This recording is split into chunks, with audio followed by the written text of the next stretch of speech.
이제 곧 성탄절이지요. 이제 2주 남았습니다. 뭐가 성탄절일까요? 천지를 창조하신 하나님이 사람의 몸으로 이 땅에 오시는 것, 성탄, 거룩한 탄생을 감사하며 축하하는 날이 성탄절입니다. 사람의 몸으로 이 땅에 오신 분, 그분이 바로 예수님이십니다. 우리는 여기서 스스로 궁금해해야 됩니다. 왜 하나님이 사람의 몸으로 오셨을까? 왜 하나님이 사람의 몸으로 오셨을까? 무엇 때문에 오셨을까?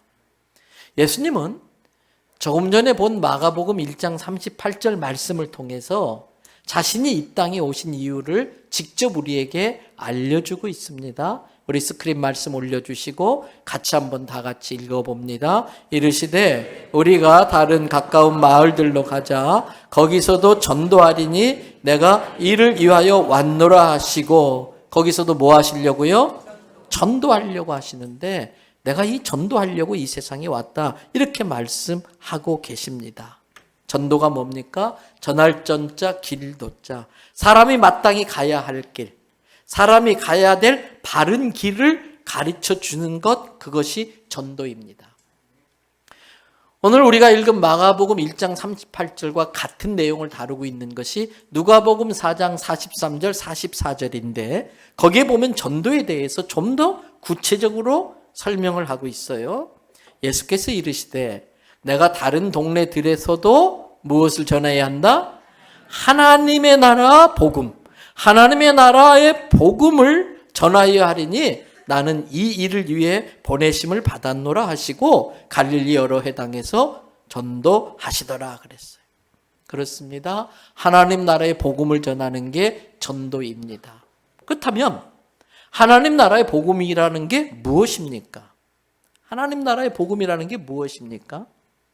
여러 가지로 설명할 수 있습니다만은 제가 볼 때는 대학생 선교를 위해서 만들어진 선교단체인 CCC에서 만든 사형리라는 전도책자가 있는데 그 사형리 전도책자에 하나님 나라의 복음을 아주 잘 설명해 놓고 있습니다.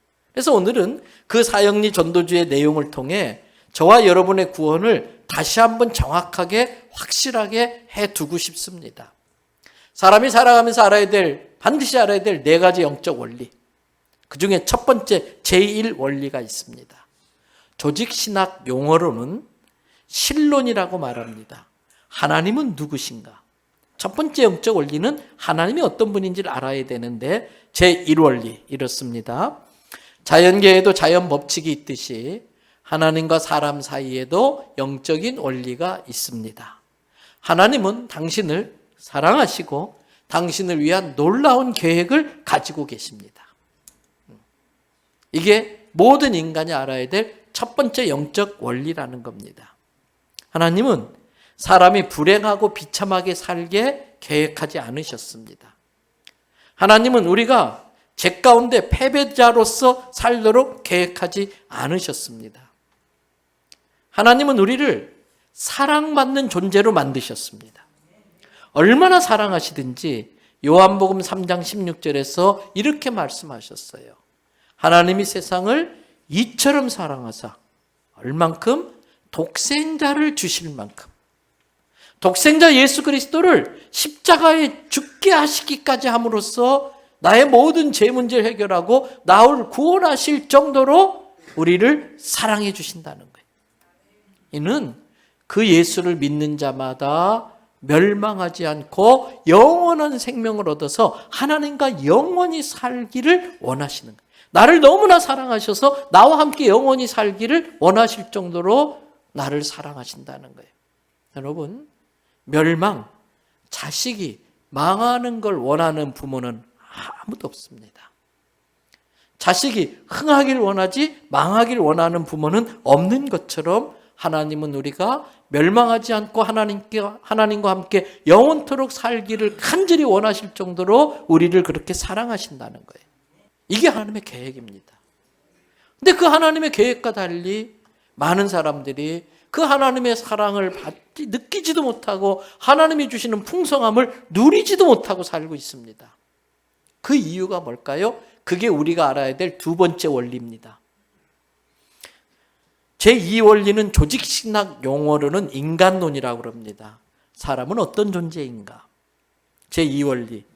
사람은 죄에 빠져 하나님으로부터 떠나 있습니다. 그러므로 하나님의 사랑과 계획을 알 수도 없고 또 그것을 체험할 수도 없습니다. 이것이 제2 원리입니다. 사람이 죄에 빠져서 하나님을 떠났기 때문에 하나님의 사랑과 계획을 알 수도 없고 체험도 할 수 없다는 거예요. 여러분, 아무리 아버지가 부자라도, 아무리 아버지가 억만장자 부자라도 집 가출해버리면 소용없어요. 가출하고 집 나간 자식은 아버지의 풍성함을 누릴 수가 없어요. 우리가 하나님의 자녀로 지음받았지만 자기가 하나님 되기 위해서 하나님을 떠나버리고 나면 그 하나님의 풍성함은 우리와 아무 상관없어요. 누릴 수 없어요. 그런데 여러분, 사람이 지은 죄 중에 제일 큰 죄가 뭔지 아십니까? 이건 부모와 자식 간에 생각하면 돼요. 자식이 부모에게 저지를 수 있는 제일 나쁜 죄. 그게 뭘까요? 당신이 왜 내 아버지야? 당신이 왜 내 엄마야? 이제부터 당신 나하고 상관없어. 난 당신을 내 아버지로 인정 안 해. 당신 내 어머니 이제 아니야. 이게 자식이 부모에게 저지를 수 있는 제일 큰 죄예요. 부모의 가슴에 대못을 박는 죄예요. 그런데 로마서 3장 23절 말씀 보세요. 다 같이 읽어봅니다. 모든 사람이 죄를 범하였음에 하나님의 영광에 이르지 못하더니, 하나님의 풍성함에 이르지 못하더니, 하나님의 축복과 은혜에 이르지 못하고 상관없이 살게 되었다는 거예요. 집 나간 탕자처럼. 여러분, 마귀의 거짓말에 속아서 하나님을 부정하고 하나님으로부터 집 나간 자식이 돼버리고 나면 그때부터 적극적일 때는 하나님께 반항하고 소극적일 때는 하나님 같은 존재는 없어. 나만 열심히 살면 되지. 하나님에 대해서 무관심하게 됩니다. 성경은 이것을 가장 큰 죄라고 말합니다. 하나님을 부정하는 죄가 제일 큰 죄입니다. 자식이 부모를 부정하는 것처럼. 그 죄의 값이 있습니다. 그 죄의 대가가 있습니다. 그 죄의 결과는 뭡니까? 로마서 6장 23절 말씀해 보십시오. 죄의 싹은 사망이다. 이 사망이라는 것은 영혼이 죽어서, 죄로 말미암아 영혼이 오염되어 영혼이 죽어서 하나님과의 관계가 끊어진 상태를 말합니다. 한쪽에는 하나님이 계십니다. 아주 풍성한 것들이 예비되어져 있습니다. 그러나 죄로 인하여 하나님과의 관계가 끊어져서 깊은 계곡과 갈라져 있는 우리 죄인들의 삶이 있습니다. 사람들은 하나님을 부정하면서 하나님을 떠나놓고도 하나님이 주실 수 있는 풍성함에 대한 미련은 늘 남아 있습니다. 늘 그렇게 풍성한 삶을 살고 싶어하는 게 모든 인간들의 본능입니다. 그래서 끊임없이 자기 나름대로의 방법을 가지고 그 하나님의 풍성함으로, 그 깊은 계곡을 건너서 하나님의 풍성함으로 건너가 보려고 합니다. 그래서 하나님과 우리 사이에 죄가 만들어 온 그 큰 계곡을 나름대로 열심히 노력하고 수고해서 한번 건너뛰려고 그래요. 여러분, 기독교와 다른 종교의 차이가 여기 있습니다. 다른 종교는 그래, 열심히 해. 선행도 많이 하고 노력하고 수고하면 언젠가는 건너갈 수 있어. 언젠간 네가 신이 될 수 있어.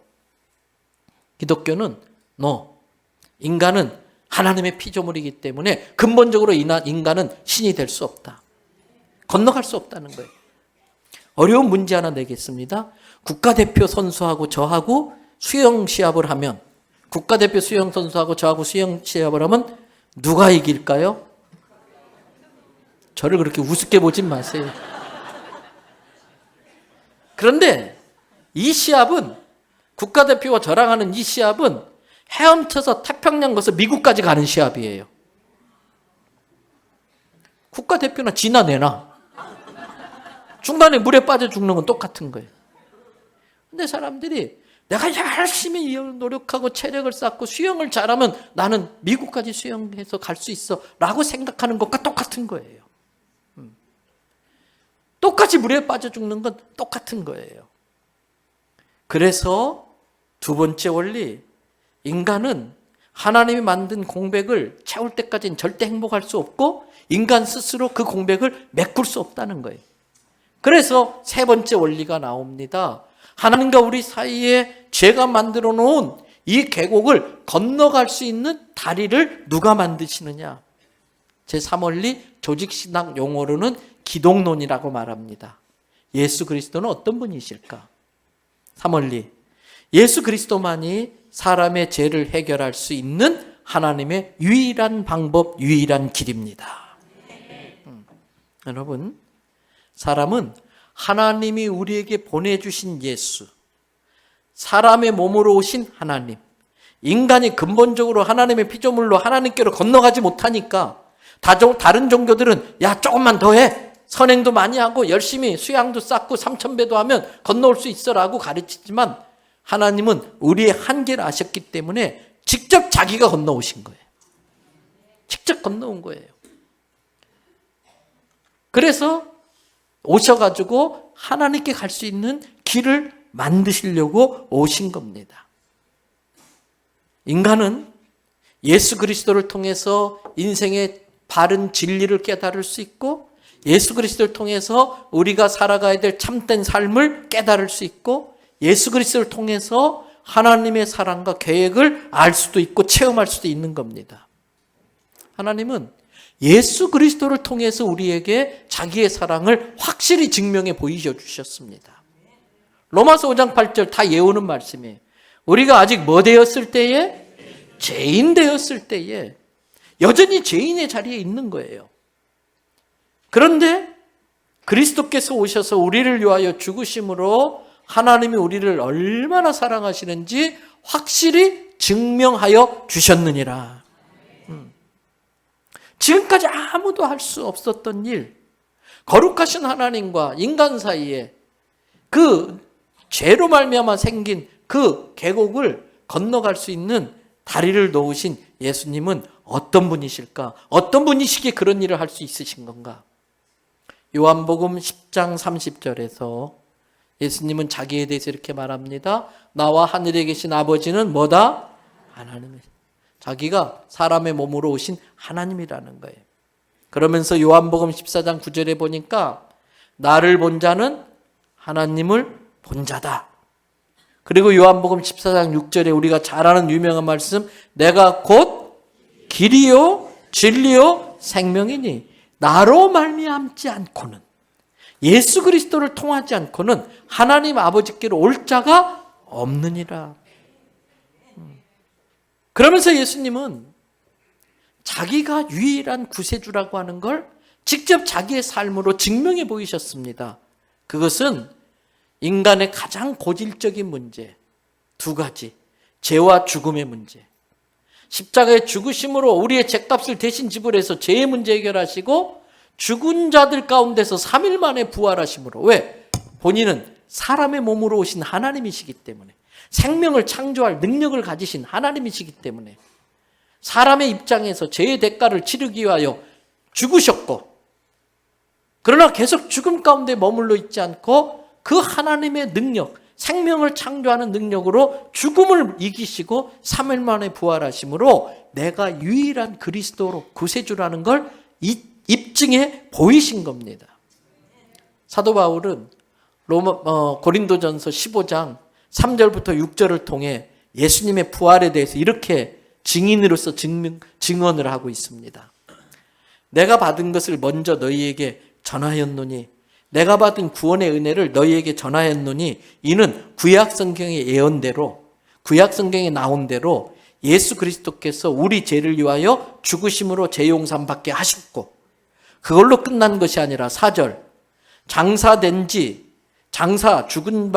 장례되었다가 구약에 예언된 대로 사흘 만에 다시 살아나심으로, 이것을 가장 사랑하는 수제자 베드로 게바에게 먼저 보여주시고 나머지 12제자에게 보여주시고, 뿐만 아니라 6절에 보니까 500명이 있는 곳에 일시에 나타나셔서 동시에 그들에게 한꺼번에 보여주셨는데, 바울 당시에 있었던 그 시절에 바울이 이 글을 쓰는 그때에는, 그때 예수님을 본 사람은 수도 없이 많이 있었고, 그 중에 어떤 사람은 죽어서 천국 갔지만 예수님의 부활을 직접 목격한 사람들이 수도 없이 많은 증인으로서 자기의 말이 거짓말이 아니라는 걸 증명해 준다는 거예요.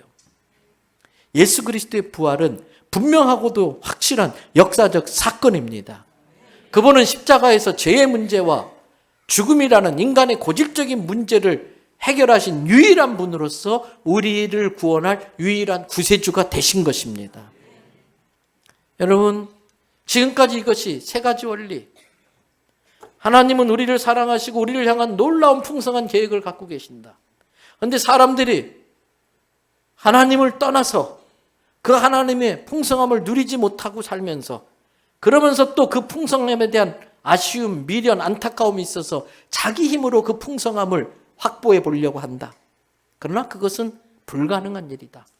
그래서 하나님이 직접 사람의 몸으로 오셔서 하나님의 원래 계획대로 회복시키는 구세주로 이 세상에 오셨다. 이게 세 가지 원리예요. 근데 이것만으로는 불충분하죠. 그래서 우리가 반드시 알아야 될 네 번째 영적 원리가 있습니다.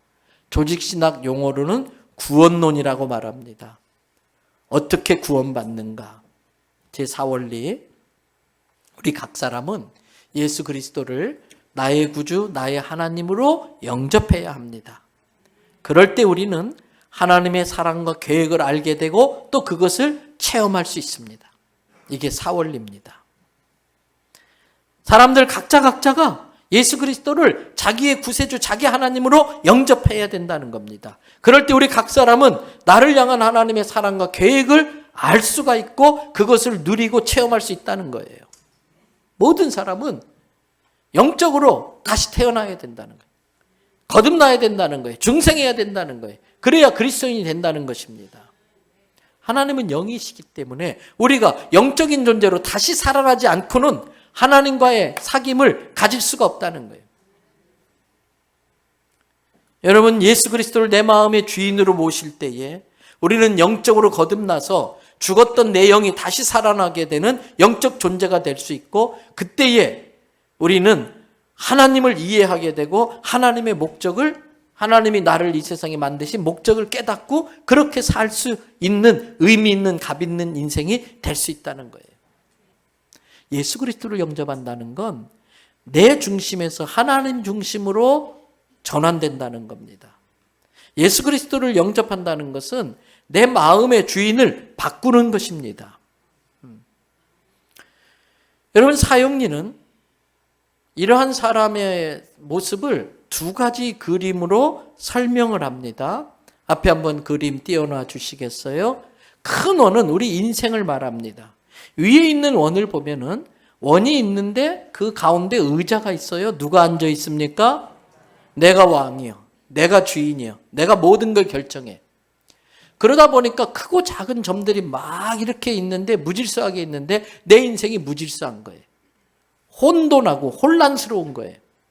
그리고 그 원 밖에 십자가가 있어요. 누구를 의미하는 걸까요? 예수님을 의미하는 거예요. 그 아래 그림을 보면 원 밖에 있었던 예수님이 지금 어디에 가 있습니까? 의자 위에. 예수님께 내 마음의 왕자, 모든 결정권을 진 그 자리를 예수님께 내어드리고 나는 어디에 있어요? 의자 밑에 있어요. 그리고 주님 말씀해 주세요. 주님 시키는 대로 할게요. 그랬더니 그 크고 작은 점들이 아주 예쁘게 동그랗게 모든 게 정리정돈 정렬되어졌어요. 예수님께 모든 주도권을 내려놓고 예수님의 가르침대로 했더니 내 삶이 하나님의 계획과 일치되어지면서 모든 게 정리가 된 거지요. 모든 사람은 이 두 가지 그림 중에 하나입니다. 그러면 지금 나의 상태를 볼 때에, 현재 나의 상태를 볼 때에 나는 위에 있는 동그라미의 사람일까요? 아래에 있는 동그라미의 사람일까요? 생각해 보셔야 돼요. 그리고 지금 나의 상태에 상관없이 나는 어느 그림 같은 사람이 되고 싶은가? 어떤 그림의 사람의 인생을 살고 싶은가 생각해 보세요. 만일 지금 여러분들이 내 원 밖에 있는 예수 그리스도를 내 마음의 보좌에 모시기를 원한다면 지금 이 자리에서 그 예수님을 내 마음에 영접하는 기도를 드림으로 그렇게 될 수 있습니다. 하나님은 우리의 중심을 아시는 분입니다. 그래서 입으로 하는 말보다는 내 마음 중심을 보고 싶어 하십니다. 내 마음의 진심으로 간절하게 예수님이 내 인생의 주인이 되셔서 나를 다스려 주시기를 원한다고 한다면 그 마음을 주님은 아시기 때문에 그 마음을 표현하는 기도가 서툴러도 그 기도를 받으시고 우리 안에 들어와 주십니다. 이 시간에 예수 그리스도를 구주로 영접하길 원하시는 분들은 저의 기도를 한번 따라해 봐 주시기 바랍니다. 주 예수님, 나는 주님을 믿고 싶습니다. 십자가에서 죽으심으로 내 죄값을 담당하시니 감사합니다. 지금 나는 내 마음의 문을 열고 예수님을 나의 구주, 나의 하나님으로 영접합니다. 나의 죄를 용서하시고 영생을 주신 것을 감사합니다. 나를 다스려 주시고 나를 주님이 원하시는 사람으로 만들어 주옵소서. 예수님의 이름으로 기도합니다. 아멘.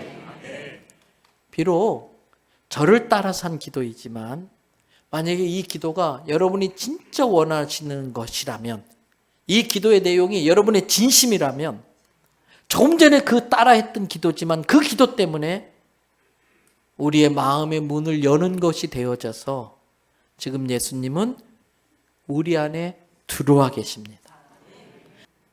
말씀 마칩니다.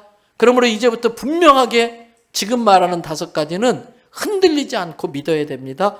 5가지. 예수님 내 안에 계시다. 내 모든 죄가 용서되었다. 나는 하나님의 자녀가 되었다. 나는 영원한 생명이 있다. 내 삶은 하나님의 영광을 위해서, 사명을 위해 살겠다. 이것을 우리에게 알려주고 깨우쳐주고 믿게 하려고 예수님이 이 땅에 오신 거예요. 예수님이 이 땅에 오신 이유, 이 구원의 진리를 우리에게 알려주고 깨우쳐주시고 믿게 해서 나를 구원하시고 구원한 나를 이 귀한 소식을 전하는 도구로 쓰시기 위하여 오신 거예요. 저는 이 자리에 계신 분이 한 분도 빠짐없이 이 영적 원리를 잘 깨닫고 믿어서 지옥 가지 않고 천국 가게 되기를 축복합니다. 저는 이제 여러분의 생명에 대해서 책임이 없어요. 왜? 복음을 전했기 때문에. 이제는 여러분의 책임이에요. 믿을 건가 안 믿을 것인가. 여러분, 하늘나라의 복된 소식, 하늘나라의 복음을 전하는 그 일은 한 영혼을 구원하는 일입니다. 한 가정을 변화시키는 일입니다. 나라와 민족을 살리는 일입니다. 바로 150년 전 이 땅에서 시작된 그 놀라운 일은 한 사람이 전한 복음으로부터 시작된 겁니다.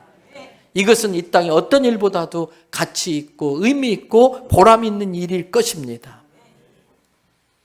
이 기쁜 소식을 통해서 지옥에 갈 영혼들을 천국으로 안내하는 일, 죄의 종노릇하면서 자기 인생을 스스로 불행하게 만들며 사는 그 어리석은 사람들의 한 인생을 바꾸고 그 사람이 바뀜으로 가정이 천국 가정이 되어지고 나라와 민족이 달라지게 하는 이 일, 이 기쁜 소식을 전하는 날이 성탄절입니다. 저는 우리 교회가 이 기쁜 소식을 주님이 명령하신 대로 예루살렘과 온 유대와 사마리아와 땅끝까지 이르러 전하는 복음의 증인 되어지기를 주님의 이름으로 축복합니다.